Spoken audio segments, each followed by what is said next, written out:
Ser podcast.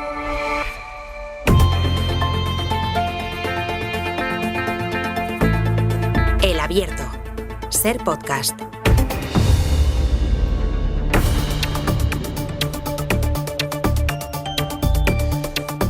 El Abierto de esta mañana de viernes lo compartimos con Antón Losada. Antón, buenos días. Buenos días. Buenos días, Víctor Lapuente. Muy buenos días. La primera vez, yo creo que hablamos este verano, ¿verdad, Víctor? Sí, la primera vez. ¿El descanso ha ido bien? Ha ido muy bien. Vale.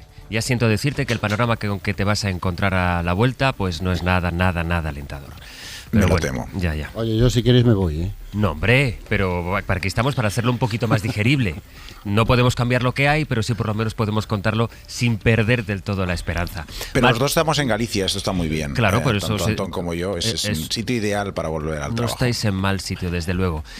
María Martí de Bascuña, buenos días. Yo estoy aquí en Madrid contigo. Hombre, porque alguien tiene que quedarse conmigo también. Estoy en periodo de Seré pruebas. yo. Claro. Y alguien tiene que afianzar esto. Bueno, dejadme empezar, le decía antes a Víctor, con lo que está ocurriendo en la noticia de la madrugada. Es verdad que es lo que se esperaba.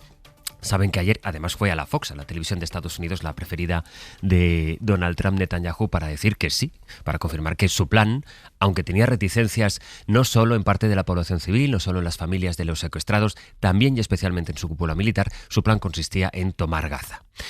La reunión iba a ser el martes. No pudo ser el martes porque no tenía apoyos suficientes. La alargó, la postergó 2 días. Empezó anoche y ha terminado esta madrugada. 10 horas de reunión, por lo que fácil no ha tenido que ser para el primer ministro israelí, que sin embargo se ha salido con la suya, por lo menos en parte. Vamos a Jerusalén. Nuria Garrido. Hola, Nuria, de nuevo, buenos días. Hola de nuevo, ¿qué tal? Decíamos, Nuria, que lo que ha aprobado la cúpula militar, el gobierno de Israel esta madrugada, pasadas las 3, ha sido la decisión de tomar militarmente la ciudad de Gaza, es decir, llegar hasta más o menos la mitad, el norte, desde luego, del enclave, a su ciudad más poblada, donde sobrevive 1 millón de palestinos. La pregunta, por tanto, es ¿y ahora qué va a pasar con ellos? Bueno, es una de las preguntas. Y a partir de ahí, lo que se está analizando a esta hora de la mañana en Jerusalén es si lo que ha conseguido Netanyahu es que le aprueben el plan, pero en 2 partes, ¿no?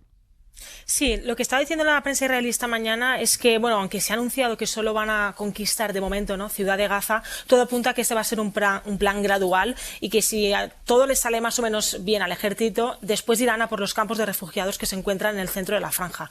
Al final, que ahora mismo ellos estén diciendo Ciudad de Gaza no es menos grave. Es decir, lo que está haciendo el gobierno israelí es seguir con su plan, seguir expandiendo la ofensiva. Están dando por rota la negociación, intentar retomar la vía diplomática para alcanzar un acuerdo de alto el fuego, y es muy grave. De hecho, se está pronunciando también la oposición israelí. Por ejemplo, el líder, Yair Lapid, ha dicho que la decisión conducirá a muchos más desastres, porque el ejército durante la reunión también le ha propuesto nuevos planes, nuevas alternativas. En el propio comunicado de Netanyahu dicen que estas alternativas no les ayudan a lograr sus objetivos.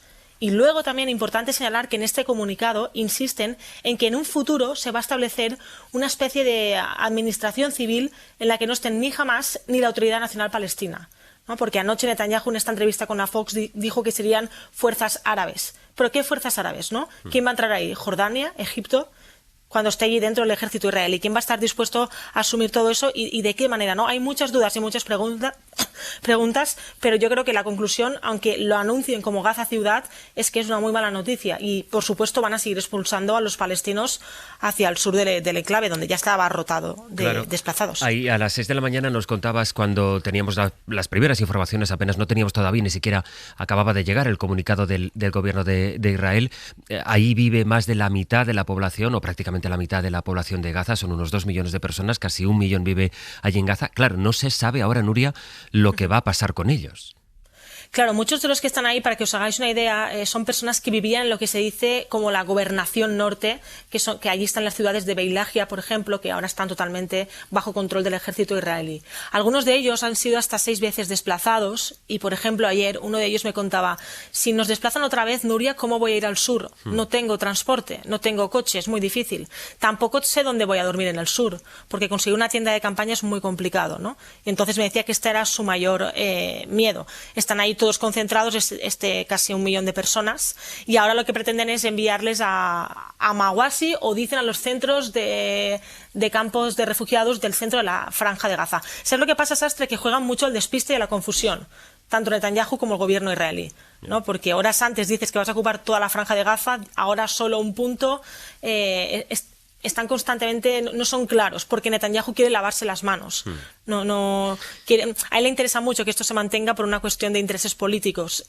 Entonces no es claro. Lo peor de todo es cuando son confusos también con los mensajes que envían a la población civil, a la que remiten, a la que emplazan para que evacúe sus casas porque va a producirse una invasión y les dicen tenéis que ir hacia estos puntos que son lugares seguros, que son los primeros lugares que bombardean y que masacran. Porque la gente no es que no tenga dónde ir, es que los pocos sitios, primero no tiene cómo desplazarse.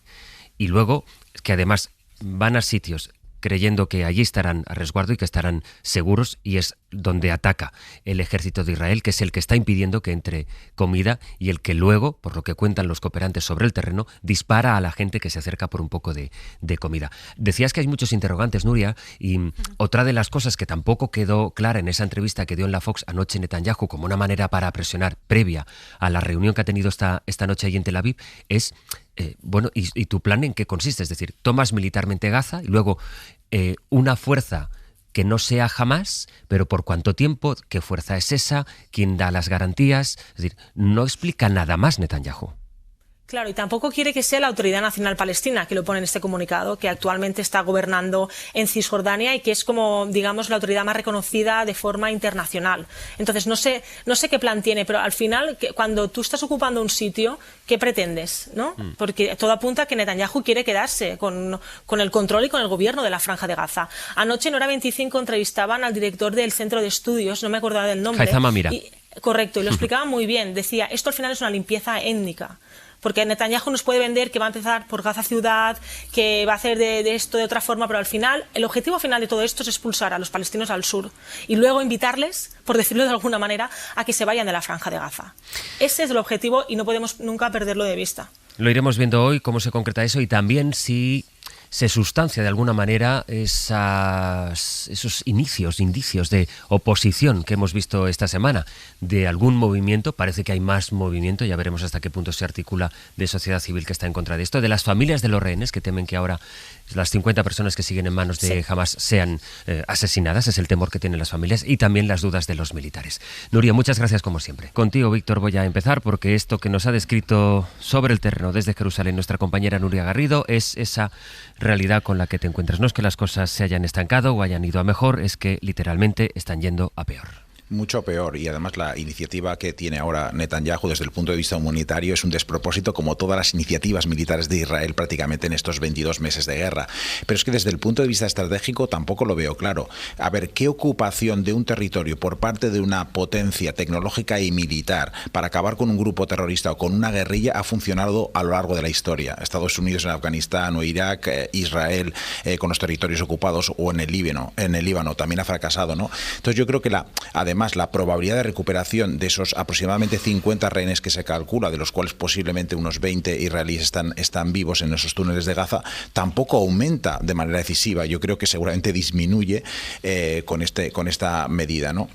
Dicen los analistas que el objetivo real de Netanyahu ahora es tratar de rebajar las pretensiones de Hamás, que Hamás está un poco envalentonado. Es cierto que hace unos días se retiró de la mesa de negociación porque Hamás dijo, bueno, no llegamos a ningún acuerdo a no ser que se ponga sobre la mesa la viabilidad de un Estado palestino.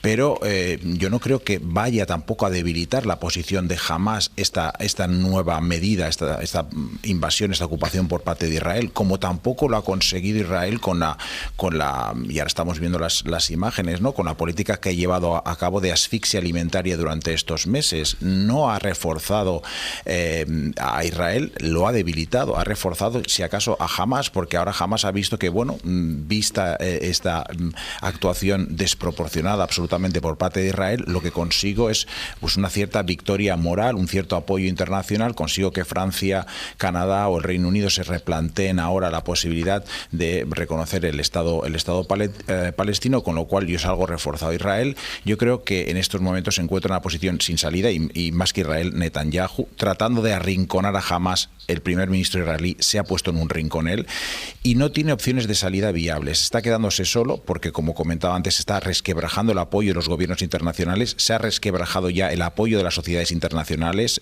donde mayoritariamente, incluso en sociedades tan cercanas históricamente a Israel, como Estados Unidos, se ve mal y se está juzgando mal las acciones de Israel, y se está también perdiendo apoyo local, ¿no? Ahí vemos estos meses a activistas en Israel manifestándose con fotos de niños asesinados en Gaza. Esto era absolutamente impensable hace unos meses. Y de nuevo, es verdad que hay una parte de la población que sigue apoyando a Netanyahu, es verdad, pero también es verdad que las encuestas desde hace muchísimo tiempo, prácticamente desde el principio de la guerra, muestran que la mayoría de los israelíes pretende llegar a un acuerdo a cambio de los rehenes, y esto es lo que Netanyahu ha estado evitando durante todo este tiempo. Desde luego es sintomático, Mariam, el hecho de que le haya costado tanto una reunión que iba a ser el martes, que tuvo que posponer para esta noche, y que haya estado durante 10 horas, la tensión que se debe haber producido ahí dentro hasta que ha salido lo que ha salido. Sí, pero bueno, esto al final lo que revela también es que él está priorizando los objetivos políticos sobre consideraciones estratégicas racionales.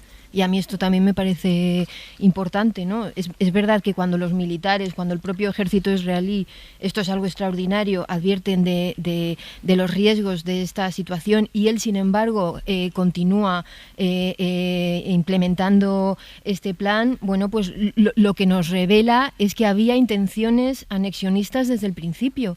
Y esto es lo que está haciendo, y lo está haciendo delante de toda la comunidad internacional. Entonces, cada bombardeo, cada hospital destruido, cada familia desplazada habría sido deliberadamente calculada para vaciar y para preparar un territorio para la anexión. Y esto es lo que está sucediendo. Es decir, no es una guerra que se haya ido de las manos, es una limpieza étnica premeditada, disfrazada de operación antiterrorista. Y esto al final lo que supone es que se está normalizando un genocidio, y está ocurriendo, repito, a plena luz del día. Si la comunidad internacional permite esto, que una campaña de destrucción masiva sea recompensada con ganancias territoriales, se está estableciendo un precedente que es terrorífico, que el exterminio de poblaciones civiles puede ser una herramienta efectiva para objetivos geopolíticos. Esto es lo que está pasando. Es que, al hilo, Antón, de lo que dice ahora Mariam, en este programa hemos entrevistado a Teresa Rivera, que es vicepresidenta de la Comisión, y compartía que esto es intolerable, pero reconocía que tal como funciona Europa no se puede hacer nada más. Hemos entrevistado al que fue primer fiscal jefe de la Corte Penal Internacional, Martínez Ocampo, que en una descripción de su frustración decía: es que lo único que yo puedo hacer desde aquí es hablar con usted y confiar que le esté escuchando más gente y que entre todos consigamos que se haga algo, pero no hay mucho más que hacer. Y estamos, Antón, asistiendo, como dice Mariam, a una escalada que va más y que ahora plantea la toma, de momento, hasta la ciudad de Gaza. Bueno, porque estamos muy preocupados con los aranceles de Trump, que es lo que nos importa. Y nos Hombre, preocupa. por esto no hemos dejado de estar preocupados también. No, pero es lo que no me refiero a nosotros como programa, me refiero a nuestros gobiernos y a buena parte de las opiniones públicas. Nos preocupa lo nuestro, y lo nuestro es qué va a pasar con el acero, qué va a pasar con el jamón, qué va a pasar con los zapatos, y cuando dejen de ser pasen los aranceles, pues será otro tema, porque este asunto no nos interesa. Pero es que no nos interesa a nosotros y tampoco les interesa a las naciones árabes, que son los primeros que deberían estar intentando parar este genocidio. Y no solo no lo paran, sino que ofrecen sedes y reciben a Trump y le regalan aviones, Air Force One, o como se llame, Air Force One nuevos del trinque para que los estrene con grifos de oro y todas estas cosas que tanto le gustan al hortera presidente de los Estados Unidos, ¿no? Entonces, yo es que, sinceramente, yo creo que no es ninguna sorpresa lo que está haciendo Netanyahu. Es que nunca lo ha ocultado. O sea, jamás fue desde el principio puramente instrumental, igual que los rehenes. Es que, que la extrema derecha israelí en la que se apoya Netanyahu siempre ha querido anexionarse Gaza, no es ningún secreto, no lo han ocultado nunca. Que hay toda una doctrina en la derecha israelí que recuerda peligrosamente al Lebensraum de los nazis, ¿no? Aquella historia del espacio vital. Israel necesita un espacio vital para garantizar su sostenibilidad y su viabilidad económica y su seguridad. Bueno, eso es que no lo han escrito, lo han publicado y lo han dicho. O sea, Netanyahu es que nunca ha ocultado lo que ha querido hacer. Jamás le brindó la oportunidad y la está aprovechando hasta el final. Y efectivamente, como decía nuestra corresponsal, esto es un paso más hacia el objetivo final. El objetivo final no es acabar con Hamás ni recuperar a los rehenes, es ocupar Gaza. Y cuando se acabe Gaza, pues pasaremos al siguiente objetivo, porque esto, yo creo que cada vez más la guerra, el genocidio se explica en clave interna. Es que a veces se nos olvida en qué situación política estaba Netanyahu cuando todo esto empezó, con el país dividido y medio israelí en las calles reclamando la convocatoria de elecciones y unas encuestas que lo situaban claramente fuera del poder. Ahora las encuestas lo vuelven a situar como el país más votado. Es que es muy fácil seguir los gráficos. Cada incremento militar va seguido de un incremento en las encuestas. La pseudoguerra con Irán le sirvió para volver a colocarse como la fuerza más votada y recuperar casi 12 o 13 escaños de media en casi todas las encuestas. Y esto le permite tres cosas que son fundamentales. Una, mantener una popularidad que estaba por los suelos. Dos, mantener unida la coalición inestable que le sostiene. Y tres, para mí fundamental, tener una excusa para no convocar elecciones. Y seguirá hasta que alguien lo pare. Y no lo va a parar nadie. Porque en el fondo el pueblo palestino pues preocupa a quien preocupa, que es básicamente pues a una parte de la opinión pública bien pensante, a algunos gobiernos que han tenido que soportar de todo por haber levantado la mínima crítica. Acordaos lo que se le dijo a Pedro Sánchez aquí y fuera por hacer un mínimo gesto. Empezando por buena parte de la derecha política y mediática que hoy también habla de genocidio. O lo que se le dijo a Yolanda Díaz, a la que prácticamente se le acusó de ser cómplice de Hamás. ¿Ibas a decir? En todo caso, sí, bueno, yo en todo caso estoy de acuerdo con Antón, pero también con un matiz. Es verdad que hay un cierto apoyo y una cierta popularidad a Netanyahu, resultado de algunas medidas, por ejemplo, la guerra contra Irán, etcétera. Pero es verdad que hay un cambio lento pero cierto en la opinión pública de lo israelí. Es decir, a principios del conflicto, 3/4 de los judíos israelíes consideraban que el sufrimiento del pueblo gazatí no debería tenerse en cuenta a la hora de diseñar la política de Israel. Y lo que ha ido pasando a lo largo de estos meses es que ha habido un ligero incremento de la población israelí, evidentemente todavía insuficiente, pero ligero incremento de la población israelí teniendo en cuenta ese sufrimiento. Tenemos, como comentaba, activistas, tenemos a políticos, tenemos a gente de la sociedad civil que está poniendo sobre la mesa que está muriendo gente en Gaza, y es un proceso lento porque hay que pensar que los palestinos son asociados a Hamás, son los responsables de los ataques terroristas, etcétera, y es un cambio lento, pero yo creo que es seguro y habría que confiar en ese apoyo de la sociedad. Y más allá de la sociedad están los cuerpos, las Fuerzas Armadas y los cuerpos establecidos, las grandes empresas en Israel, que empieza también a haber un cambio ahí. El ejército israelí se ha mostrado muy reticente hacia estas medidas. Se negó a los planes de Netanyahu ya desde hace muchas semanas de construir esta especie de ciudad humanitaria que sería un campo de concentración en Gaza. Eso Netanyahu no lo consiguió,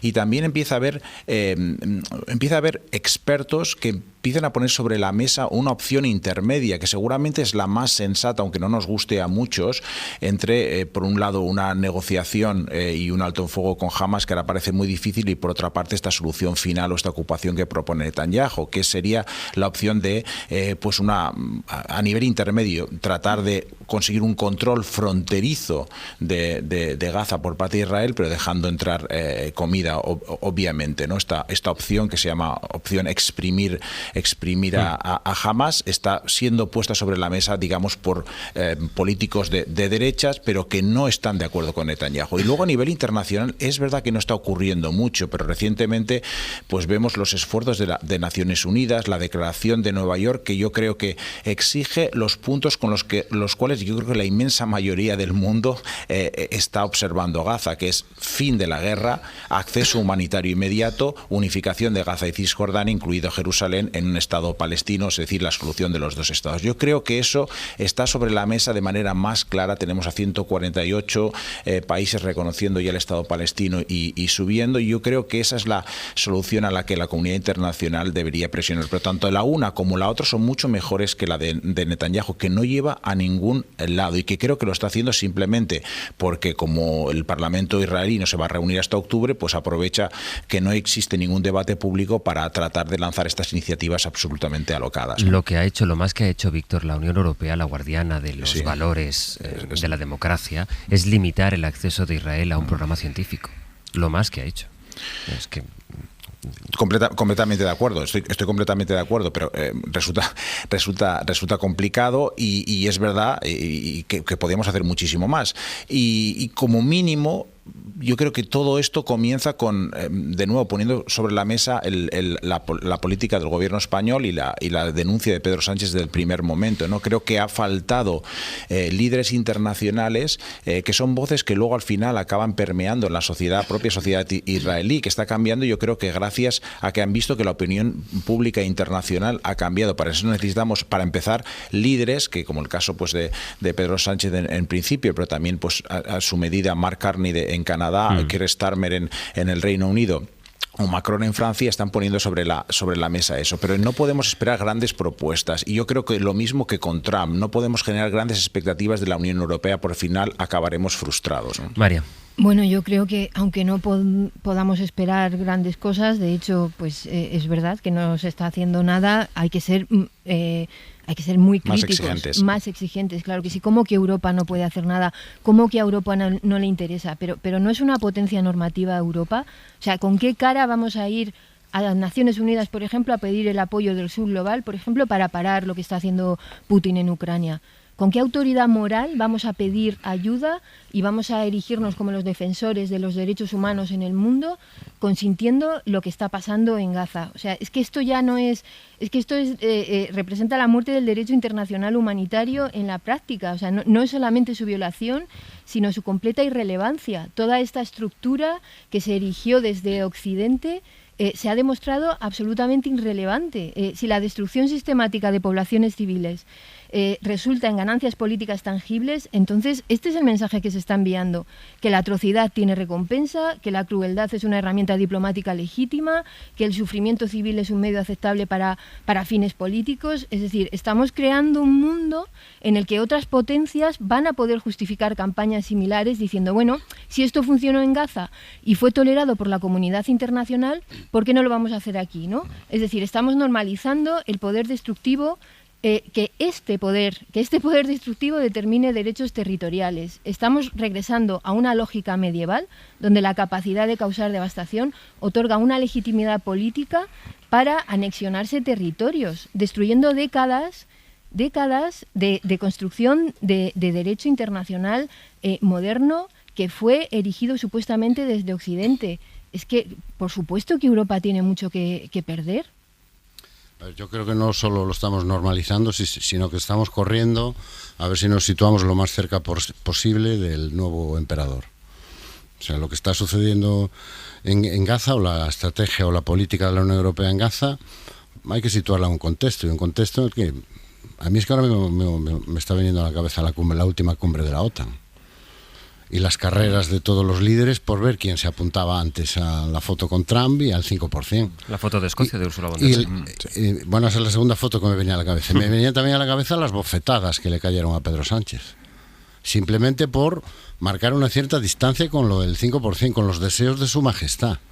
O sea, no solo que lo estemos normalizando, es que estamos, nuestra estrategia, nuestra política como europeos, como Unión Europea, es saber cómo nos colocamos lo mejor posible en ese nuevo mundo, y donde los que tienen el mazo, a ver si no nos dan. Que el mazo sea para otros, pero no para nosotros. Es un poco un síndrome de Estocolmo geopolítico, ¿no? Bueno, yo creo que es algo más. Yo creo que es que nos interesa. Echamos las cuentas, nuestros gobiernos echan las cuentas, y una parte de la opinión pública también echa las cuentas y dice, bueno, esto nos sale más barato que ir hacia un orden internacional multipolar, donde Europa juegue un papel, donde haya que hacer un esfuerzo en términos de gasto de defensa, en gastos de cooperación internacional. Por ejemplo, todos nos indignamos muchísimo cuando Trump suspendió o eliminó la Agencia Federal Humanitaria, que repartía miles de millones por todo el mundo. ¿Alguien ha compensado esa eliminación? ¿Algún país ha dicho, bueno, yo no puedo poner 3.000 millones o 4.000 millones de dólares como ponía Estados Unidos, pero me voy a poner esto? ¿La Unión Europea ha hecho algo al respecto? ¿O qué pasa? También eso es complejo. Es complicado, no hay muchos intereses. Estamos jugando el papel que nos conviene, o que queremos que nos conviene. Y ahí yo coincido con María, yo creo que estamos cometiendo un error histórico. Pero bueno, Europa es famosa por cometer este tipo de errores históricos. Y por pensar que plegarse y apaciguar al abusón y colocarse mejor del lado del abusón y entenderse con el abusón era el camino. Y la historia nos dice cómo acaba ese camino. No estoy diciendo que vaya a acabar así, pero es lo que nos cuenta la historia. Entonces Netanyahu está haciendo lo que le ve hacer a Trump y ve que le funciona. Solo que Trump lo que hace es cobrar y lamentablemente lo que hace Netanyahu es asesinar. Decía ahora Marian, pero ¿cómo no esperar de Europa? Hay 2 millones de personas que ya es que no esperen, para las que ya es tarde, que son los 2 millones de personas que viven atrapadas en Gaza. Están llegando ya las primeras reacciones internacionales a la noticia que comentábamos ahora en El Abierto, la aprobación del Gabinete de Seguridad de Netanyahu para ocupar de momento la ciudad de Gaza, la principal del enclave. Pilar Díaz de Aguilar. La primera reacción ha sido la de la oposición israelí, que ha calificado la decisión de desastre. Según Yair Lapid, va a llevar a la muerte de los rehenes en manos de Hamás y el asesinato de una gran mayoría de soldados hebreos. Desde Europa se ha pronunciado de momento y hace escasos minutos Reino Unido para decir que espera que Netanyahu reconsidere su decisión. También hace un momento la CNN ha publicado que según una fuente del gobierno israelí y hay una fecha prevista para llevar a cabo lo aprobado esta madrugada, la ocupación de la ciudad de Gaza será el próximo 7 de octubre como fecha simbólica. Es el segundo aniversario del ataque de Hamás. En Inglaterra, la policía se prepara para un fin de semana en el que la extrema derecha ha organizado protestas contra los solicitantes de asilo. Las autoridades han impuesto restricciones en Norwich, al noreste del país, y también han asegurado que estarán vigilando hasta una docena de ciudades ante los posibles incidentes que dejen las manifestaciones. Y en Francia, siguen desplegados más de 2.000 bomberos y 600 camiones en el sur del país por el incendio que ha arrasado 17.000 hectáreas y que se ha dado por controlado este jueves. El alcalde de Riubato, donde se originó el fuego y a quien escuchamos, se ha mostrado muy negativo ante la recuperación económica de esta zona del país. Aquí en España se cumple un año de la fuga de Carles Puigdemont. El expresidente reapareció en Barcelona después de 7 años para luego fugarse sorteando la llamada Operación Jaula. En esa reaparición, él dio un discurso ante cientos de seguidores en el que cargó contra el gobierno, contra el PP y contra los jueces del Supremo. Radio Barcelona ha hablado con el representante del sindicato de los Mossos, que ha asegurado l'efecte col·lateral és el mal que va fer que la imagen del cuerpo quedó muy dañada porque lo que se vio, dice, fue una escena que parecía sacada de Mortadelo y Filemón. Y en los deportes, Duro, la salida de Íñigo Martínez.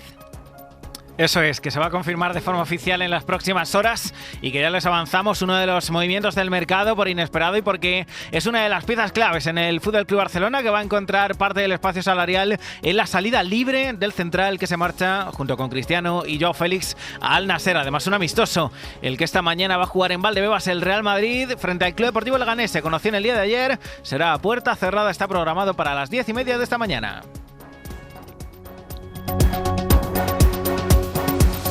Mortadelo y Filemón, pero vale. Ten en cuenta que he escrito Fimelón, es que te lo has puesto difícil, sí. Venga, adiós Pilar. En el Abierto de hoy por hoy, Marian Martínez Bascuñán, Antón Losada y Víctor Lapuente. Hemos empezado analizando la última hora de la situación internacional, que es no solo esta decisión de Netanyahu, sino, como hemos escuchado en las noticias, las reacciones que empiezan a producirse de la comunidad internacional, que emplazan a Netanyahu, también la oposición allí en ese país, a que rectifique, cosa que no parece que vaya a hacer. Estaremos pendientes esta mañana en la medida en que haya novedades. El otro asunto, el asunto que ya en la crónica nacional nos ocupa y con el que vamos a acabar la semana, 3 semanas después de las cacerías racistas de Torre Pacheco, es esta moción que ha sacado adelante el PP en Jumilla, en Murcia, un municipio de 27.000 habitantes, 1.500 de los cuales son musulmanes y tenían la tradición hasta ahora, que se había producido sin incidentes, de celebrar en instalaciones deportivas municipales algunas de las fiestas de su confesión, pues por ejemplo la fiesta del Cordero o el final del Ramadán. Vamos a ir en directo a Jumilla, donde está nuestro compañero de Radio Murcia, Rafa de Paco. Hola Rafa, buenos días. ¿Qué tal? Buenos días, Astre. Nos decías antes a las 8 de la mañana cuáles son las reacciones, sobre todo de la población española de confesión musulmana, que te decían que no querían que grabáramos su testimonio, pero sí que fuera de micrófono te recogen sobre todo no tanto el malestar que también, sino especialmente la sorpresa de que ahora de pronto en un municipio en el que no constan, como pasaba también en Torre Pacheco, Rafa, no consta que haya habido ningún problema de convivencia, pues ahora de pronto salga esta moción que impide de facto la celebración de estas 2 celebraciones en el Polideportivo del pueblo. Sí, fíjate, también nos decían, Sastre, después de esta primera conexión, que los rezos se van a seguir haciendo, que esto se va a seguir, nadie va a dejar de rezar por una moción, por una ley, tanto en la religión musulmana como en la católica. Dicen que siempre se ha hecho, efectivamente nunca ha ocurrido nada. En este caso, los últimos 4 años se ha hecho en el campo de fútbol de aquí de Jumilla, ya no se puede hacer ahí, porque esta moción lo va a impedir, pero sí, el comunicado del PP decía ayer que se puede hacer en otras instalaciones municipales, por lo que estos mismos vecinos nos decían qué sentido tiene, qué necesidad había de esto, si podemos seguir haciéndolo, por qué no en el campo de fútbol. Y hay más, hay otros asuntos que también les preocupa. Por un lado, que Jumilla ocurra lo mismo que pasó en Torre Pacheco. Sobre este asunto, José Luis, hemos preguntado a la delegación del Gobierno, aseguran a la cadena SER que es poco probable, pero insisten en decirlo con toda la cautela del mundo. Por cierto, hoy empiezan aquí las fiestas patronales en Jumilla y hay refuerzo de la Guardia Civil, el tipo de refuerzo que se hace en este tipo de festividades. Eso sí, los mandos de la Benemérita están en alerta por si hubiese conato de enfrentamiento. Incidimos que a día de hoy es más un temor que una probabilidad real, nos dicen estas mismas fuentes, por los recientes hechos de Torre Pacheco. Están todos en alerta. Y hay otro asunto que preocupa aquí también en Jumilla a toda la ciudadanía, y es la imagen que se da de cara al resto de España, de Europa y sobre todo de América. Jumilla es uno de los productores de vino más importantes de España, su denominación de origen es muy conocida y vendida, y temen que se esté dañando la imagen y la marca del municipio y de su producto, del vino, algo que se suma a los problemas que ya están teniendo para vender, sobre todo en América, por culpa de los aranceles de Trump. La imagen ahora mismo en directo desde Jumilla, por el ruido que me llega, por lo que estás contando, una mañana como otra cualquiera en Jumilla. Es evidente que los comentarios de la gente, pues en el primer café, en las cafeterías, es sobre el mismo asunto, pero la vida es normal allí, Rafa, en Jumilla. Sí, continúa la vida, con normalidad, con tranquilidad. Empiezan a abrir las primeras tiendas, los comercios, la gente que empieza a hacer su vida y hay absoluta normalidad, nos dicen, como siempre la ha habido aquí en Jumilla. Preocupación, nos decía nuestro compañero, ¿qué pensarán de nosotros? ¿Qué dirán aquellos países cuyos nacionales vienen también a trabajar aquí? Rafa de Paco, compañero, gracias. Un abrazo. David Junquera, buenos días. Hola, buenos días. David cubre la información del Partido Popular aquí en la radio y ayer, por tanto, te acercaste a la dirección del partido, a Génova, para preguntarles otra vez lo que ya habíamos preguntado en cuanto supimos de la moción. Y es verdad que hubo una primera reacción de Miguel Tellado, al que le pilló por sorpresa la noticia cuando se lo preguntaron en la sala de prensa, y él dijo, nosotros, fue una respuesta casi de manual, ¿no? Aquello de respeto a todas las confesiones. Lo que ocurre es que según han ido pasando las horas y según se ha ido viendo en qué consistía esto que ha aprobado el Partido Popular de Jumilla, lo que ha hecho la dirección del Partido Popular es avalar esta decisión, de la que además de lo que han aprobado sus concejales en Jumilla, lo que responsabiliza al PP es a Vox y al Partido Socialista. David. Sí, al final no termina haciendo ni una cosa ni la otra, porque no lo apoya de forma rotunda y explícita, pero tampoco condena lo hecho por sus concejales de Jumilla. Para empezar, lo que hace es echarle la culpa al resto. Por tanto, si hay quienes, y me estoy refiriendo a Vox y al Partido Socialista, pretenden seguir polarizando con esta cuestión, les pido responsabilidad. Es uno de los nuevos vicesecretarios populares, Jaime de los Santos, que sostiene que todo lo que estamos contando estos días, que esa moción persigue restringir el uso de los espacios deportivos, dejando en el aire la celebración del fin del Ramadán o la fiesta del Cordero, como siempre se habían hecho en Jumilla hasta ahora, pues es falso. Que desde el Gobierno de España se pretenda hacer un caso donde no lo hay, porque es falso que el Partido Popular vaya a señalar a nadie por su credo, porque es absolutamente inaceptable que se pretenda hacer pasar al Partido Popular por un partido xenófobo.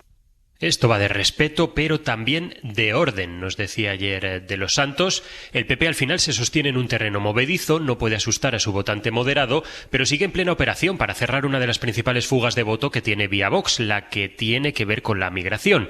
Génova ha endurecido su discurso, lo contábamos en los últimos días, y hasta cierto punto no le viene mal hacer ver que no tiene complejos, como siempre denuncia una ultraderecha que se ha desatado. Por otra parte, hace unas horas esto tecleaba en Twitter Ignacio Garriga, el que quiere celebrar la fiesta del Cordero en instalaciones municipales, que le pida permiso y espacio al rey de Marruecos. En España, ni menús halal, ni hijab, ni funcionarios de Marruecos en nuestros colegios pagados con los impuestos de los españoles. Vox siempre unos pasos por delante del Partido Popular.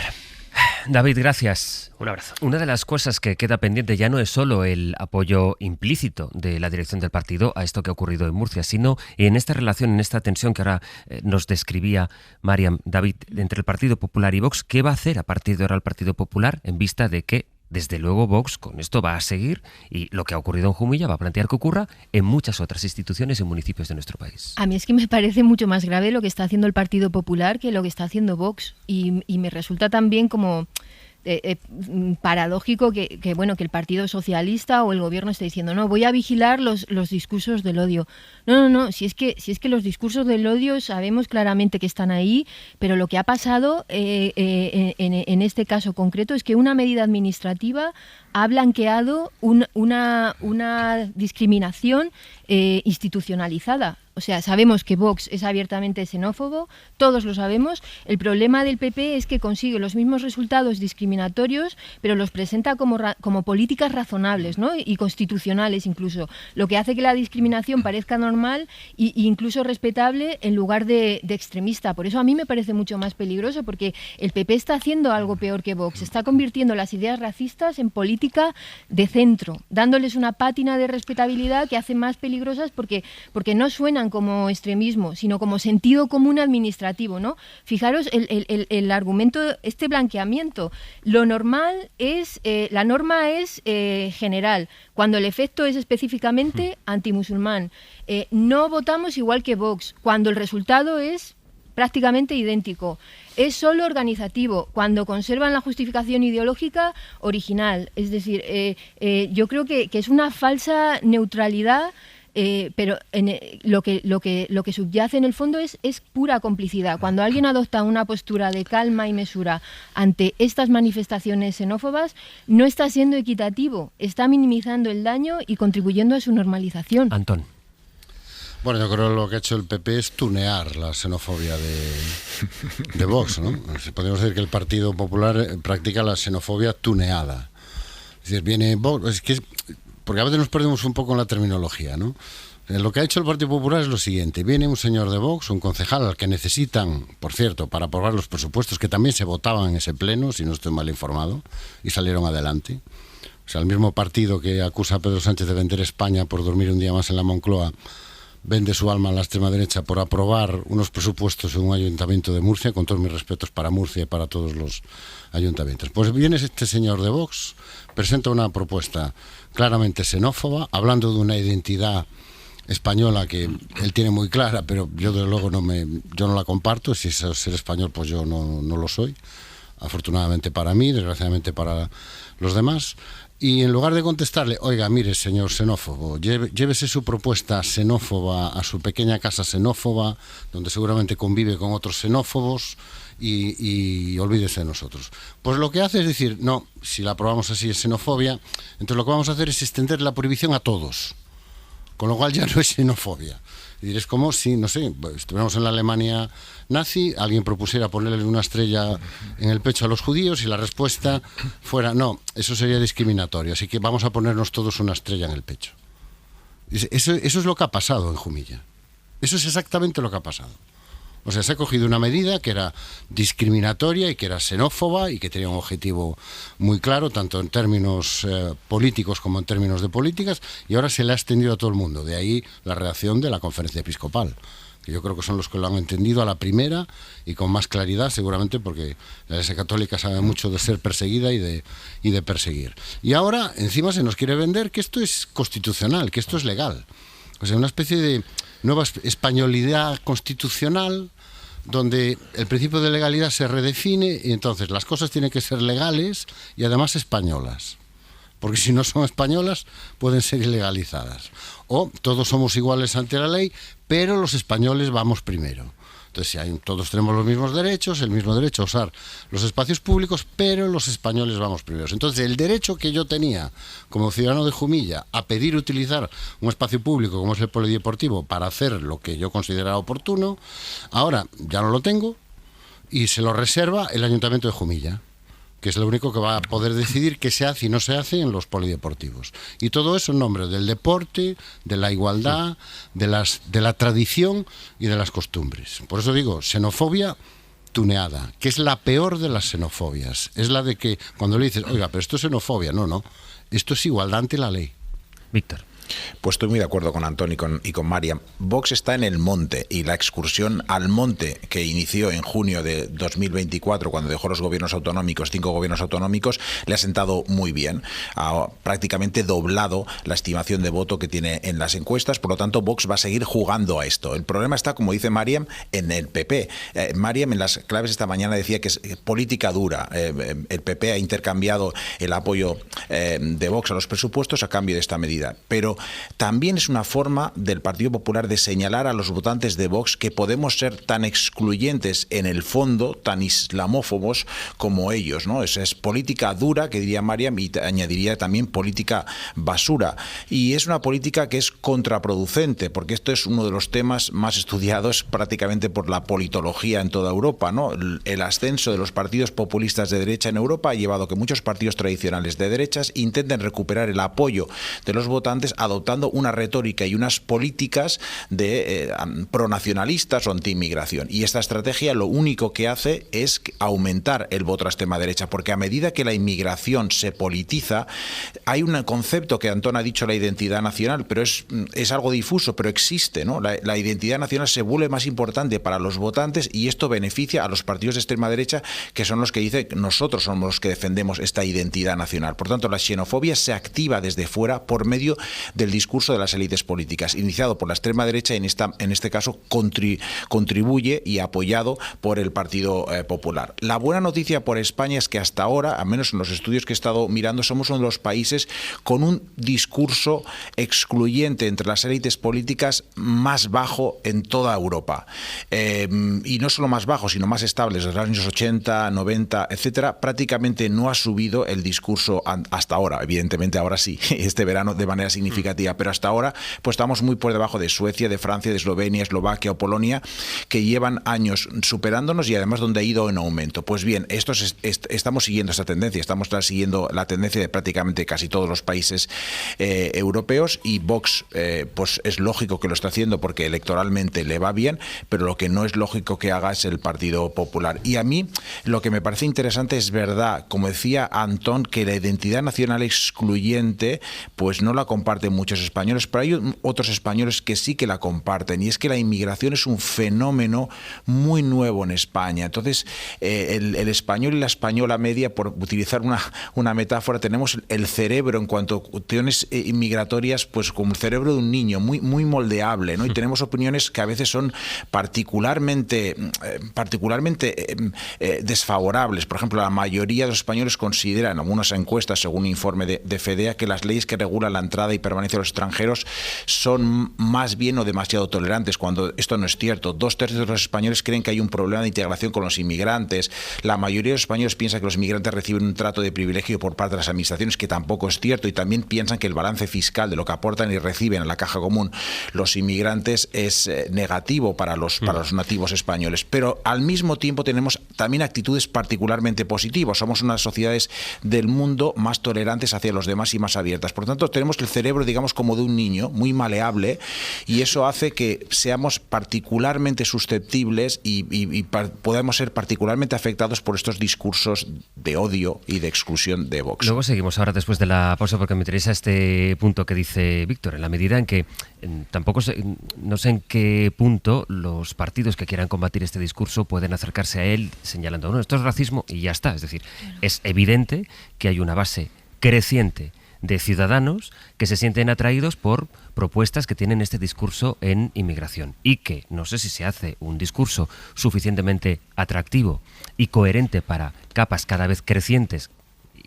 y en aumento en la población. Está ocurriendo, lo decía Víctor, en otros países de Europa, que estos partidos captan cada vez más la atención, el interés y el voto de muchos ciudadanos. ¿Esto por qué ocurre? Ocurre porque cala este discurso, ocurre también porque no hay un discurso alternativo que resulte suficientemente atractivo para gente que antes votaba unas opciones políticas y que empieza a considerar votar partidos que tienen este discurso con propuestas como por ejemplo estas, que son en concreto racistas. ¿Por qué razón pasa eso? Bueno, estas propuestas resultan atractivas a mucha gente, ¿no? Las propuestas de discursos como por ejemplo el que estamos viendo ahora en Jumilla.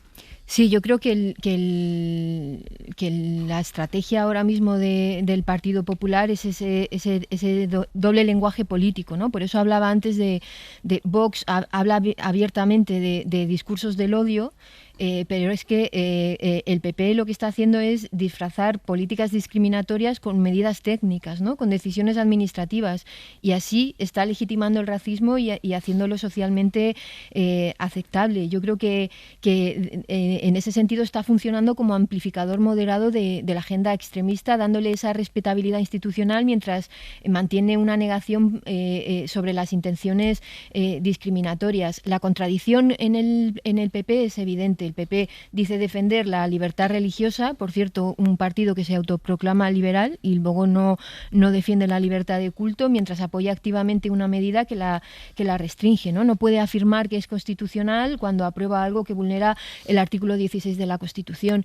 Pero antes hablaba Sastre de esto, ¿no? De si por qué esto funciona o qué es lo que hay en el otro lado que no resulta tan atractivo, ¿no? Yo creo que de alguna manera la izquierda también tiene un problema que ha contribuido o un discurso que ha contribuido a deshumanizar a los inmigrantes. Estamos todo el tiempo hablando de las aportaciones, ¿no? A nivel utilitario de los inmigrantes a la economía española, y estamos dejando de alguna manera de hablar de la riqueza que aporta la inmigración, de la riqueza desde el punto de vista de sus costumbres, de otras culturas, de la diversidad. Yo creo que hay que recuperar también de alguna manera esa otra parte de la inmigración que hace que los países, que por otra parte forma parte de nuestra historia también en España. No es verdad que la identidad de nuestra nación sea el cristianismo. Es decir, tenemos una historia mucho más diversa y rica. Por tanto, muchas veces desde la izquierda también, cuando hablamos en términos utilitarios de la inmigración, estamos contribuyendo a deshumanizar, y cuando cosificamos así, pues es más difícil quedarse atrapado con estos discursos del odio. Pero yo insisto, yo creo que es mucho más peligroso lo que está haciendo el Partido Popular que lo que está haciendo Vox, que claramente se le ve venir. Antón.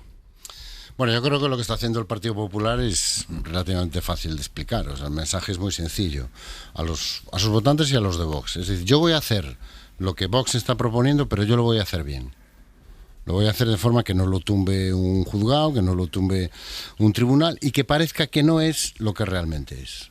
Que es la misma estrategia que han hecho el resto de los partidos conservadores en el continente europeo para parar a la extrema derecha. Que es integrar y absorber, entre comillas, que se me entienda lo que voy a decir, civilizar su discurso. Es decir, darle la razón de fondo. Efectivamente, los inmigrantes vienen a robarnos el trabajo, la identidad, nuestros barrios, nuestros subsidios, vienen a violar a nuestras mujeres y a nuestras hijas, pero en lugar de decirlo así a la verdad, nosotros vamos a impedir, pero lo vamos a hacer bien, con leyes que no se los tumben los tribunales constitucionales y pareciendo que hacemos otra cosa. Y el resultado, pues solo tienen que mirar en el Partido Popular al resto del continente, ver lo bien que le ha ido a la derecha tradicional esa estrategia para parar a la extrema derecha. Le ha ido, como todos sabemos, no especialmente bien, porque es que un principio básico, entre la fotocopia y el original, todos preferimos el original. Entonces, si vamos a hacer esto, vamos a hacerlo, entre comillas, como hay que hacerlo, que es como dice la extrema derecha, ¿no? En cuanto a, daba esos datos que daba Víctor, que efectivamente está muy bien recordados. Bueno, yo creo que algo tendremos que ver todos los que vemos en la inmigración un elemento positivo y una oportunidad en no repetir suficientemente que esos datos son falsos y en explicar suficientemente la realidad. A lo mejor hay que hacer mucha más pedagogía desde los medios y desde el gobierno, porque a mí me da la sensación que hay una parte de la izquierda que cuando habla de inmigración, en el fondo de su cerebro lo hace pensando que, bueno, no voy a ser muy contundente en esto, porque en el fondo esto que dice la derecha a una parte de mis votantes le atrae. Hay muchas veces, yo creo que ya estamos en ese punto, Antonio, en que ni siquiera los datos bastan. Sí, pero si no lo repetimos, seguro que no bastan. Pero por lo menos tenemos que hacer el esfuerzo de repetirlo, y sobre todo desde el gobierno. Y yo insisto, yo a veces escucho a portavoces de la izquierda y pienso, bueno, usted está diciendo esto porque es lo que le ponen en el guión, pero por el tono y por la manera de decirlo, está claro que intuye que lo que está diciendo Vox y lo que está diciendo el PP funciona mejor. Y llega más gente, incluso a nuestros votantes. Y después, en cuanto al atractivo de que esas propuestas tienen para mucha gente, bueno, es que a veces no es culpa es culpa de la gente que se siente atraída por esas propuestas. Por ejemplo, se habla mucho, ¿no? El atractivo que tiene para los jóvenes, hombres, porque siempre se habla de jóvenes, sí. Para las mujeres jóvenes no es tan atractivos. Los hombres jóvenes, las propuestas de Vox. Hombre, si yo tuviera 18 años y viniera a un partido político y me dijera que voy a volver a ser el centro del mundo, que mi madre va a volver a estar a mi servicio, mis hermanas van a volver a estar a mi servicio, las oportunidades en la casa van a ser como éramos los jóvenes con 18 años cuando yo tenía 18 años, en la mayoría de los hogares, pues seguramente también me sentiría muy atraído. Y no creo que fuera un problema ni del sistema, ni de que no tengo oportunidades, ni que los demás no. No, es que lo que me ofrecen me interesa. Entonces hay mucha gente, yo sé que es difícil asumir esto, pero España no es diferente al resto de Europa. Entonces hay una parte muy importante que vota esto porque eso es lo que quiere, no porque lo demás no funcione. Eso es lo que quiere. Y hay que decírselo. Y la única manera de hacer política es confrontarlos, desde las ideas, desde los programas, pero también desde la contundencia. Hay gente que vota Vox porque es lo que quiere. No es una protesta. No, yo era muy demócrata, pero como la democracia me ha traicionado, ahora voto Vox. No. Es que a lo mejor usted siempre quiso votar esto, lo que pasa es que hasta ahora no lo había. Víctor y luego Marian. Sí, estoy muy de acuerdo con lo que dicen Marian y Antón. La izquierda tiene mucha responsabilidad y los estudiosos que han ido analizando en el continente europeo cuál es la mejor estrategia para reducir el impacto de estos partidos de extrema derecha dicen que hay que confrontar estas narrativas directamente. La tentación en todos los casos, en el centro derecha, en el Partido Popular, lo estamos viendo ahora, pero también en algunos partidos de centro izquierda, algunos partidos socialdemócratas, es ofrecer una versión diluida de las políticas anti-inmigración o tuneada en la expresión afortunada de Antón. Pero eso no funciona porque eso lo que acabas es alimentando todavía más a estos partidos. Y lo que hay que hacer es confrontar con datos. Y el primero lo llaman los expertos el problema del 1%, y es que a pesar de que los musulmanes representan apenas de un 1 a un 8% de la población, la mayoría de los países europeos, en Jumilla creo que es exactamente el 8%, la ultraderecha crece con la ficción de que vamos a ser reemplazados, etcétera, ¿no? Entonces hay que confrontar con datos y confrontar con una narrativa, como comentaba Marian, de ver la inmigración de nuevo, no solo sobre cuestiones de costes y beneficios desde el punto de vista económico, porque esto es precisamente el argumento que ahora utiliza gran parte de la derecha y gran parte de los medios progresistas en nuestro país para justificar la inmigración, lo que contribuye a la seguridad social o lo que no contribuyen, pero esto hace alimentar una calculadora de tratar a los seres humanos como si fueran inputs o outputs en una hoja de Excel, y yo creo que eso es algo muy negativo porque es deshumanizar realmente a las personas, y te puedes encontrar como en Países Bajos o en Suecia cuando te salen analistas diciendo datos que muestran lo contrario. Cuando tenemos una segunda generación de inmigrantes, en realidad estos no acaban contribuyendo a la economía como los nativos, y entonces dices, pero bueno, ¿qué ocurre? Que los hijos de inmigrantes son un cálculo, son un input en la hoja de Excel, y los nativos sí que son seres humanos de verdad. Entonces esto deshumaniza mucho, hay que tener muchísimo cuidado, y creo que María me ha puesto el dedo en la llaga. Deberíamos ser muy cautelosos a la hora de utilizar a los inmigrantes como si fueran piezas que contribuyen a la economía, ¿no? Sí, y luego hay otro factor que yo creo que también es muy importante, que Víctor lo señalaba, y es que no había ningún problema. O sea, la alcaldesa misma de Jumilla ha admitido que convivían 72 nacionalidades diferentes y hasta ahora nunca habían tenido ningún problema. Que los musulmanes hacen sus rezos muy temprano, de 6 a 9 de la mañana, y se han venido haciendo sin problema, con respeto y en silencio. Es decir, que no molestan a nadie, es que no había ningún problema. Por eso tenemos que analizar la creación artificial de amenazas. Estamos ante discursos que no necesitan de problemas reales porque los fabrican. Vox habló de costumbres ajenas a nuestra identidad, de una ofensiva ideológica de la izquierda, cuando lo único que está pasando es que 2.000 personas rezan 2 veces al año, temprano por la mañana, en un espacio público, ¿no? Entonces, estamos ante una ansiedad identitaria, no sé cómo decirlo, manufacturada, ¿no? En pueblos como Jumilla, donde la convivencia es real y funciona, los discursos identitarios se explotan porque están explotando realmente una identidad abstracta sobre lo que podría pasar, o hacia dónde vamos. Es decir, no se basan en la experiencia local, en lo que ocurre ahí, sino en miedos mediáticos que están importando y sobre todo que están fabricando. Por eso hablaba de que el problema para mí es el Partido Popular, porque lo que está haciendo de alguna manera es normalizar lo extremo, está moderando la propuesta de Vox y es así como se consigue que el extremismo funcione, cuando se presenta como término medio entre posiciones radicales, ¿no? La gente piensa, bueno, al menos no lo han prohibido todo, todos podrán seguir rezando en sus mezquitas, ¿no? Pero al final lo que se está haciendo es crear artificialmente estas amenazas. Creo que podemos saludar en este punto a la delegada del Gobierno en la región de Murcia, que es Mariola Guevara. Delegada, ¿qué tal? Buenos días. Hola, buenos días. Quisiera preguntarle si de cara a este fin de semana, o especialmente hoy, y después de que Jumilla se ha puesto en el centro de la actualidad, ¿contempla el Gobierno algún tipo de despliegue de seguridad en Jumilla?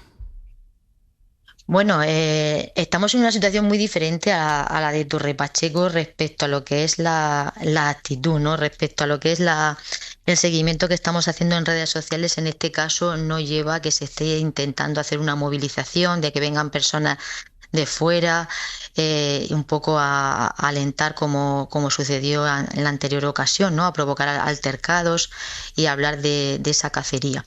En este caso es un tema similar en cuanto al objetivo que pretenden conseguir, pero no con la misma maniobra. Pero sí, por supuesto, que tenemos las fuerzas y cuerpos de seguridad del Estado alertadas y preparadas en el caso de que se provocara alguna situación de las que se provocaron tan lamentables en Torre Pacheco. Esperamos que aquí no, por lo que te digo, los indicios que tenemos es que no, que en Jumilla hay total normalidad, total calma, pero ¿qué pasa? Que sí es verdad que este fin de semana y la próxima semana están en fiestas. Empezaron ayer sus fiestas de esta localidad. Uh-huh. Y como en todas las fiestas siempre tenemos un dispositivo, un refuerzo de Guardia Civil para los eventos especialmente multitudinarios que se realizan con esas actividades festivas, y por lo tanto pues vamos a estar muy presentes allí, pero también con resto de patrullas activadas, por supuesto, por si ese tiempo de ocio, ese tiempo libre en el que lleva también a consumir, a veces a cometer excesos, ¿no? De bebida o de otras sustancias, pues que lleven luego a incentivar entre unos y otros, provocar bandos, como sucedió en Torre Pacheco. Entonces, por lo tanto, por ahora, tranquilidad, normalidad. En Jumilla no hay ningún problema de este tipo, pero sí, por supuesto, vamos a estar presentes. Eso le quería preguntar. Con los datos de la Policía, de la Guardia Civil, los datos de los que usted disponga, ¿le consta que ha habido un aumento o que ha habido algún problema de convivencia tanto en Jumilla como en Torre Pacheco antes de que se produjeran los acontecimientos? No hay ningún problema de convivencia, no hay ningún problema a nivel delincuencial como hasta ahora querían hacer, ¿no? De vincular la inmigración con la delincuencia. Aquí lo que está pasando es que nos están utilizando, estamos siendo unos conejillos de Indias, Torre Pacheco, ahora Jumilla, nos está utilizando la ultraderecha pues para aplicar sus políticas xenófobas y racistas, y para eso ¿qué hacen? Pues utilizar cualquier hecho en el que pueda participar un inmigrante ante un delito para ya directamente criminalizar a toda esa población inmigrante y meterla en el mismo saco. Entonces eso pues no se puede permitir, no podemos permitir este tipo de políticas que vienen a fracturar nuestra convivencia. Y estamos viendo que el gobierno regional está desaparecido. No sale a decir nada, no comenta nada y no da soluciones ni alternativas. Está en ese silencio cómplice y no se imagina lo que está generando aquí en la región de Murcia con ese silencio cómplice. Como digo, esto es algo muy peligroso lo que está permitiendo que haga Vox. Vive arrodillado ante Vox. ¿Qué es lo que cree que está generando en Murcia?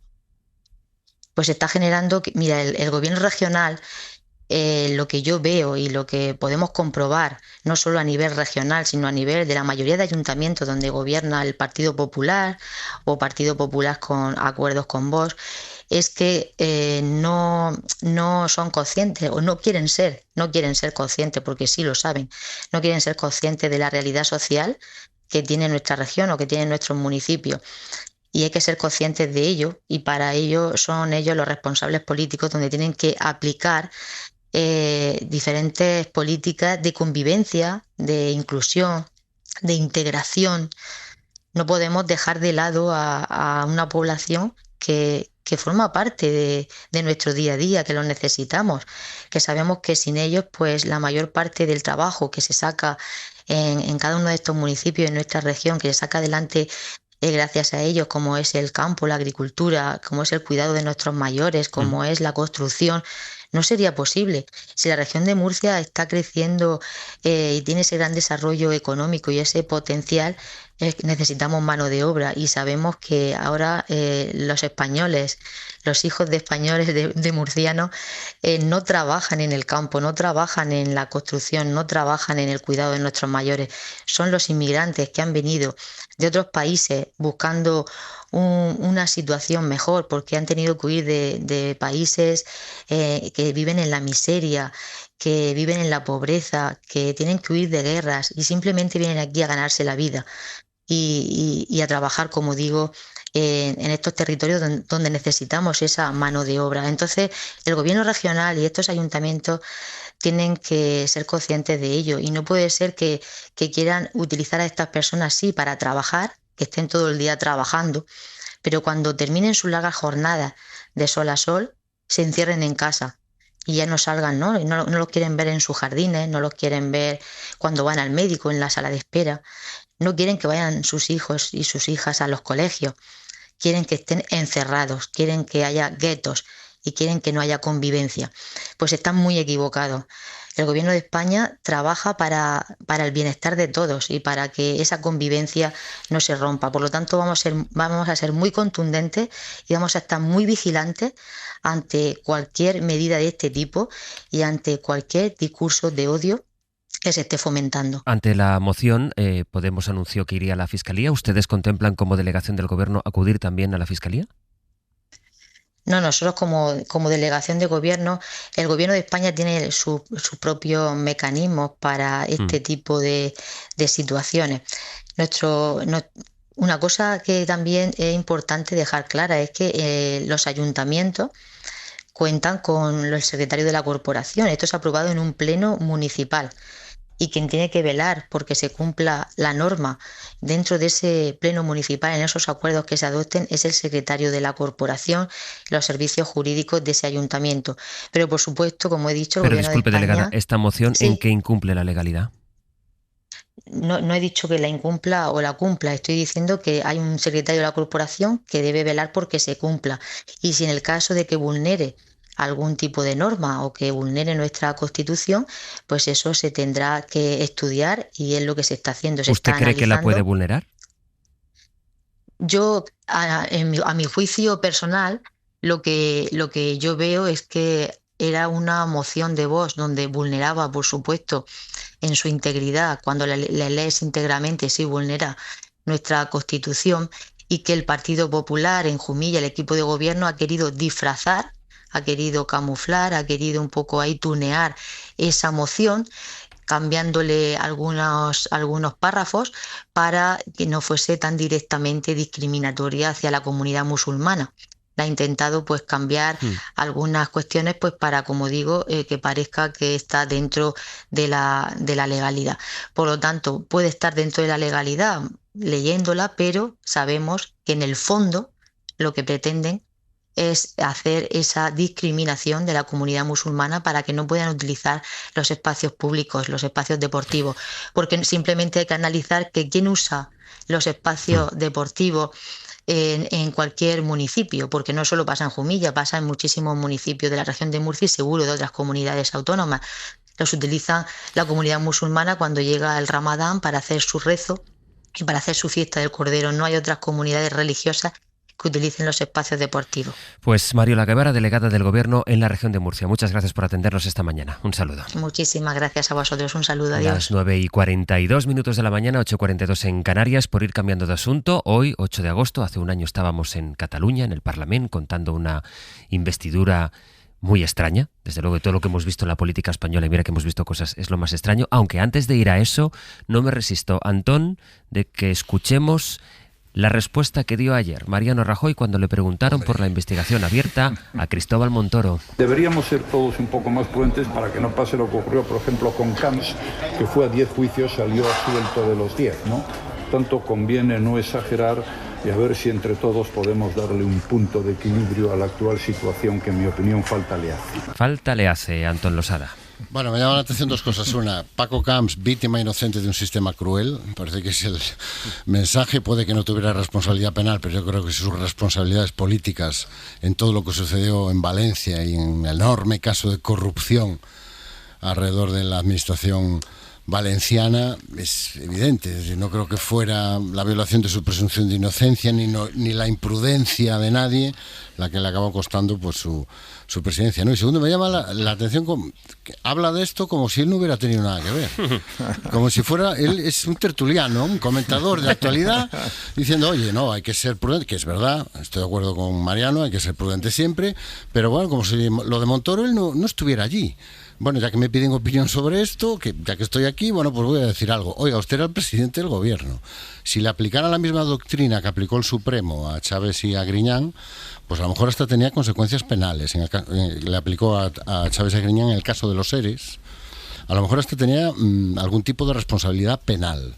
Afortunadamente, el Tribunal Constitucional ha anulado esa doctrina y ha revocado la condena de Chávez y Griñán en el caso de los seres, lo cual le viene muy bien en este momento a Mariano Rajoy, ¿no? Pero habla de esto como si, oiga, usted estaba en el gobierno que aprobó los presupuestos que llevaban esas reducciones fiscales a la carta, y usted aprobó buena parte de las leyes y regulaciones que a través del despacho próximo a Cristóbal Montoro parece que se encargaban a medida, a prêt-à-porter, ¿no? O a la carta. O sea, usted estaba allí, igual que estaba allí cuando la Kitchen, igual que estaba allí cuando la policía, entre comillas, patriótica.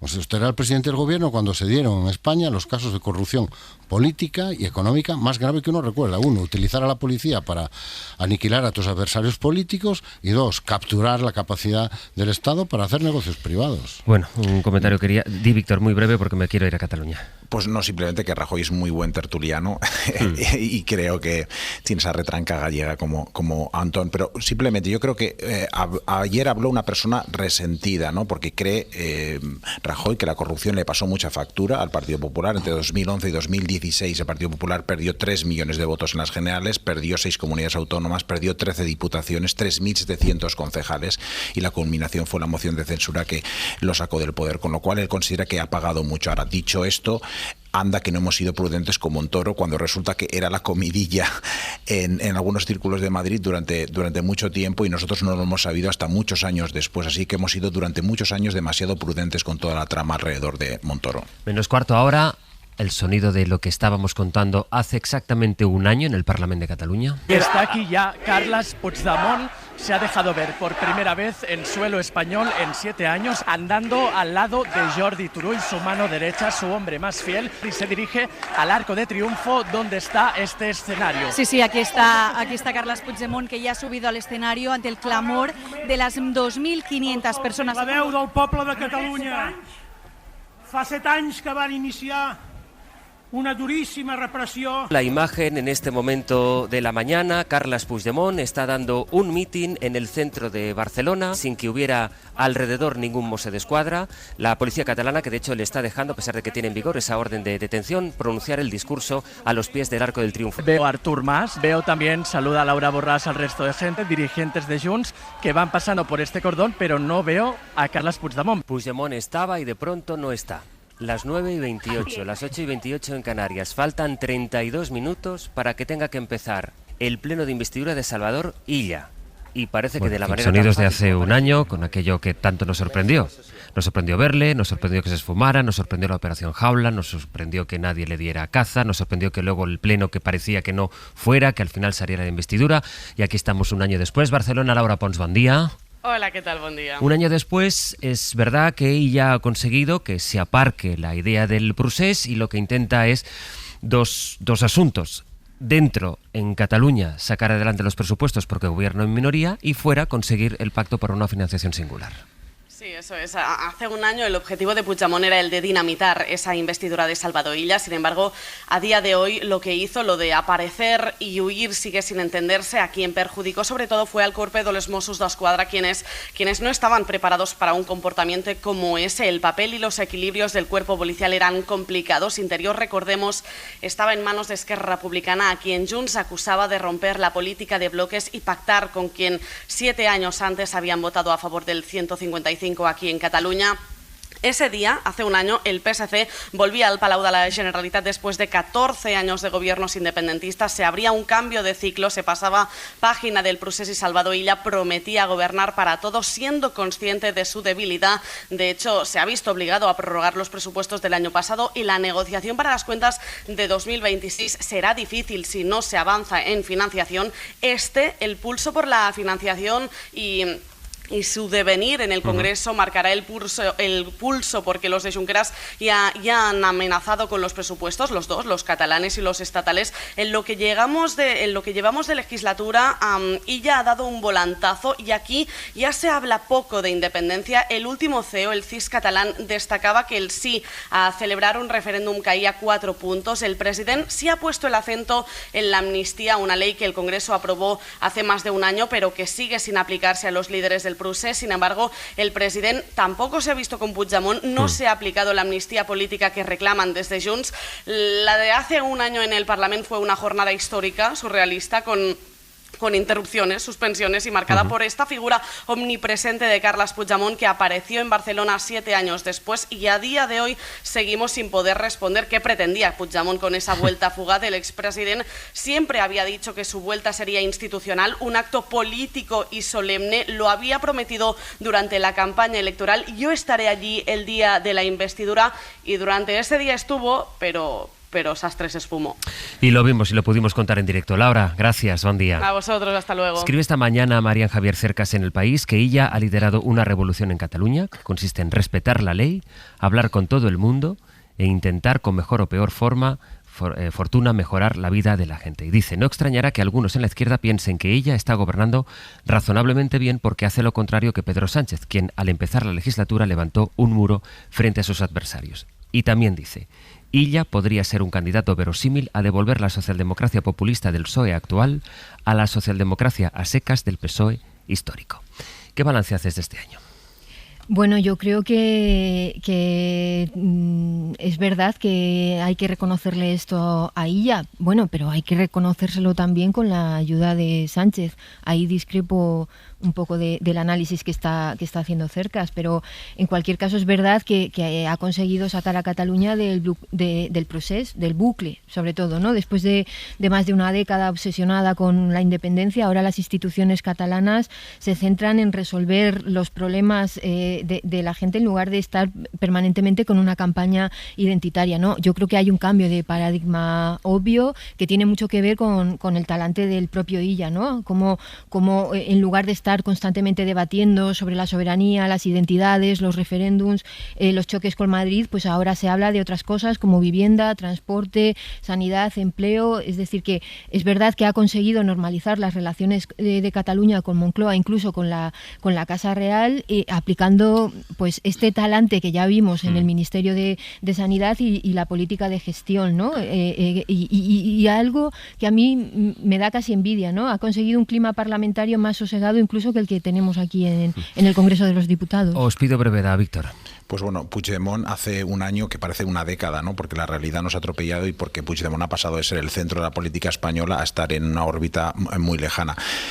Cuesta reconocer la situación política de Cataluña, que ahora es una tierra pues muy estable y hay una estabilidad política. Las encuestas dicen que hay una muy buena valoración del gobierno de la Generalitat, una buena valoración de Illa, es el único líder catalán que aprueba, aunque una regular valoración del Partido Socialista. Yo creo que Illa, de momento, momento se ha revelado como un gran político reactivo frente a la rauxa del procés. Él ha puesto el seny, pero falta ver a nivel activo. A mí lo que menos me gusta es lo más visible, lo que más se habla de ella, que es la financiación singular de Cataluña, que me parece injusta, insolidaria e inviable. Pero en las cuestiones que no se habla, yo creo que está actuando en dos cuestiones invisibles muy bien. Una es en las políticas sociales, como comentaba Mariam, en vivienda, en ayudas sociales, etcétera, intentando utilizar métodos científicos a la hora de probar nuevas formas de ayudar a los más vulnerables en Cataluña. Y en segundo lugar, la reforma de las administraciones públicas, despolitizando el nombramiento de altos cargos. Me parece muy loable. Y una última cosa, solo una frase. Bendita España, donde tenemos dos modelos como Madrid y Cataluña, liderados, uno neoliberal y otro socialdemócrata. Veremos cuál funciona mejor. Cierro contigo, Losada. Bueno, lo primero, qué joven sonaba tu voz, Sastre. Pues solo ha pasado un año. Qué manera más elegante de constatar lo que me ha envejecido la voz en este año. Bien, lo has pillado. Y el segundo... No era muy indirecta, Antón, ¿eh? Bueno, ya sabes que mi estilo no es Sí, tú en cambio estás como un pincel, como el primer día. No, yo, como me dijo un día mi hija Mariña, acéptalo papá, eres viejo. Se te acaba el tiempo, señor mayor. Bueno, normalidad democrática. Eso es lo que se puede decir. Se vuelve a hablar de política y de política. Se me llama la atención esa disociación entre ella y Pedro Sánchez. Sin el socialismo, o sea, la socialdemocracia populista que sacó adelante la amnistía, no creo yo que fuera posible lo que está sucediendo ahora en Cataluña. Ana Usle, Pepe Rubio, buenos días. Buenos días. Buenos días. Fijaos que yo hoy tengo curiosidad por qué canción pedirían al teléfono del programa nuestros tres tertulianos hoy, ahora cuando sepan el tema. Pero, de momento, ¿por dónde vamos a empezar?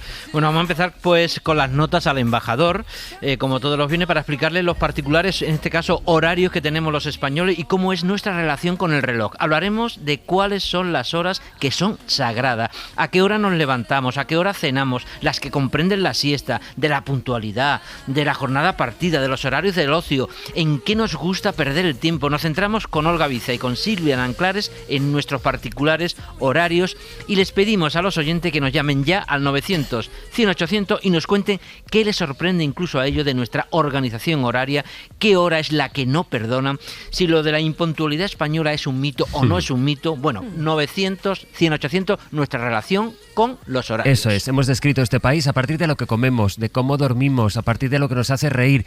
Hoy nos vamos a describir a partir de nuestra relación con el reloj, si somos de madrugar o no, si somos de comer demasiado tarde, si usted cambiaría en algo, ¿qué cambiaría de las horas de las cosas? 900-100-800. Y a las 11, y a las 11. Sí, es hora de irse a la cama, al sofá, cada uno donde quiera o donde pueda o donde toque. Porque Cris Regatero nos propone hacer un repaso por las mejores canciones para hacer el amor, desde Kiwi de Harry Styles a Etta James o al Careless Whisper de George Michael. Por eso yo creo que tú te preguntabas qué canción te pediría cada tertuliano. Yo que sé, Víctor Lapuente, con la tradición nórdica, que pues qué música apetece en ese momento, si es que apetece alguna música, Víctor.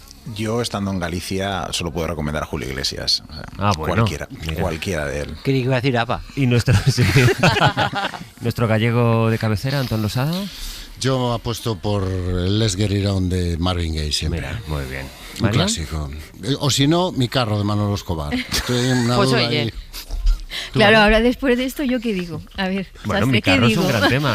Puedes pensarla, Mi Carro. Marian, es a partir de las 11. Claro, luego a partir de las 11 nos llaman para decirnos cuál es la canción que ustedes, sí, hay opción, pues ponen. O no, que a lo mejor también la gente quiere. Hoy es lista de reproducción, nunca efectivamente, mejor dicho. Eso es. Muy bien visto, sí.